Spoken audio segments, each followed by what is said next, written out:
Well, hey, good day to you. This is Todd. I am a regular dude walking in the Word.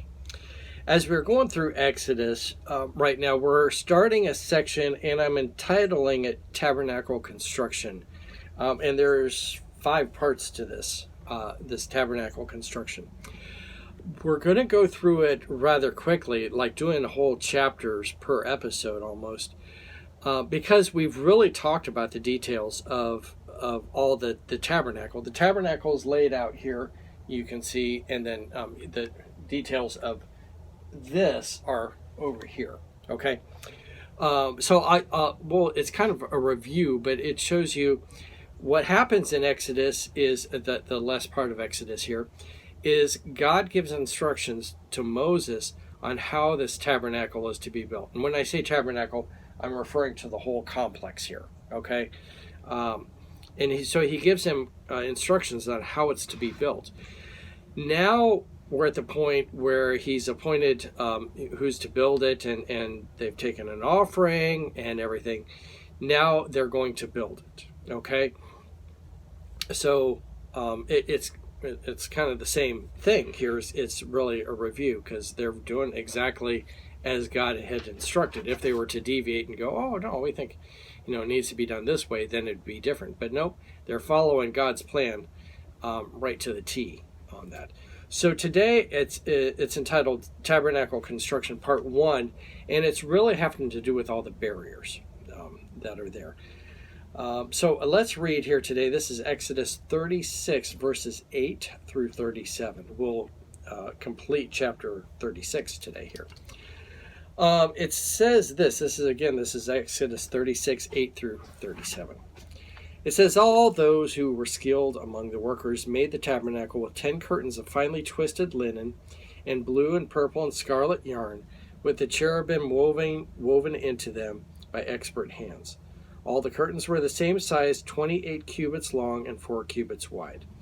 They joined 5 of the curtains together and did the same with the other 5. Then they made the loops of blue material along with the edge of the end curtain in one set. And the same was done with the end curtain in the other set. They also made 50 loops of one curtain and 50 loops of the other end curtains on the other set, with the loops opposite each other. Then they made 50 gold clasps and used them to fasten the 2 sets of the curtains together, so that the tabernacle was a unit. Okay.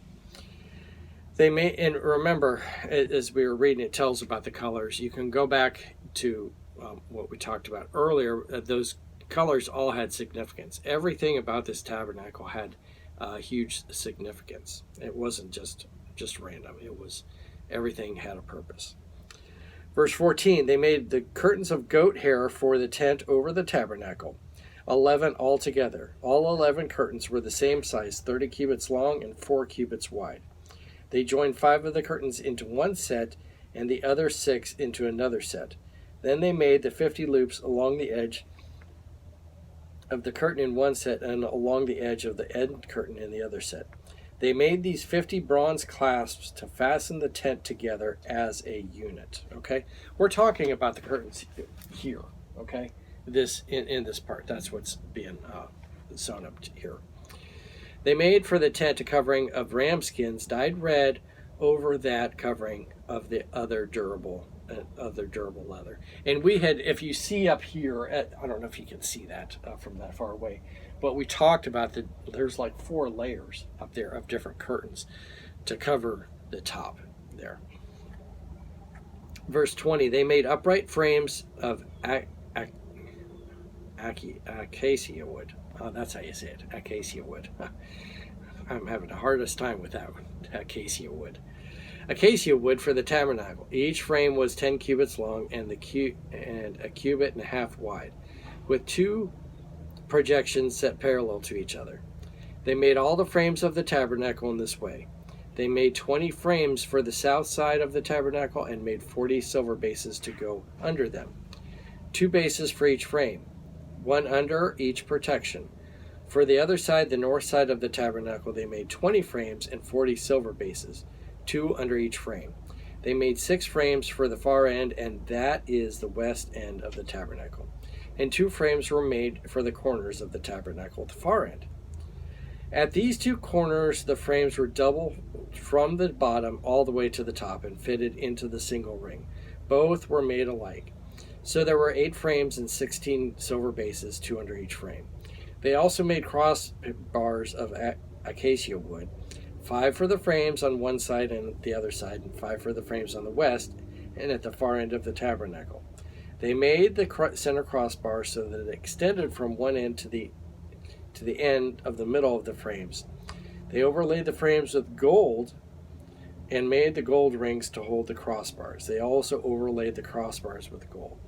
Everything was overlaid with gold here. Okay, amazingly. They made the curtains of blue, purple, and scarlet yarn and finely twisted linen, with cherubim woven into it by a skilled worker. They made 4 posts of acacia wood for it and overlaid them with gold. They made the gold hooks for them and cast the 4 silver bases. For the entrance to the tent, they made a curtain of blue, purple, and scarlet yarn and finely twisted linen, the work of the embroiderer, and they left the 5 posts with the hooks for them. They overlaid the tops of the posts and the bands with the gold and made their 5 bases of bronze. Okay? That concludes chapter 36. That is a lot of stuff, a lot of construction there. And it all is making the curtains and everything for this. All the posts and all the stuff to support this. And you can see it over here. It doesn't show the top here, but it shows all the curtains and all the posts and everything. And then imagine, 4 curtains going over the top of that. Okay? That is a lot of work, a lot of covering there. Now you're saying to yourself, oh, what's the big deal here? Well, let me ask you a question. Do you have one of these in your backyard today? Okay? Or any place in the neighborhood today? No.